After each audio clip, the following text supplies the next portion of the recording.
आज मी आले लक्ष्मीनगर शाळेत आणि हे आहेत आमचे प्रभारी मुख्याध्यापक. आता व्हिडिओ चालू केल्यावर मला कसे बसलेत. नमस्कार, मी स्वप्नाली. स्वागत आहे तुमचं माझ्या आणखीन एका नवीन मिनी व्लॉगमध्ये. हे आहे लक्ष्मीनगर शाळेचं प्रशस्त असं ऑफिस, जे की लोकवर्गणीतून आणि अध्यक्ष, सदस्य व पालक यांच्या अहोरात्र केलेल्या कष्टातून उभारलेलं आहे.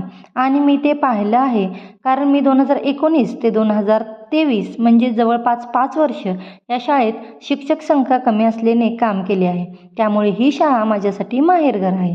इथले शिक्षक मला हक्काने बोलवतात व माझी विचारपूस करतात. मी नेहमी या शाळेत येत जात असते, परंतु आज मला थोडंसं वेगळं वाटलं, कारण कोळी सर, माळी मॅडम, पाटील मॅडम ही माझी जिव्हाळीची माणसं तेथे नव्हती, कारण ती सेवानिवृत्त झाली होती. त्यांची मला खूपच कमी जाणवली. त्यानंतर आशा वर्करांसोबत आम्ही अभियानाचं थोडंसं काम केलं आणि ही पहा गावातील मुलं जी अभियानात सहभागी झाले आहेत. कसा वाटला व्लॉग? धन्यवाद.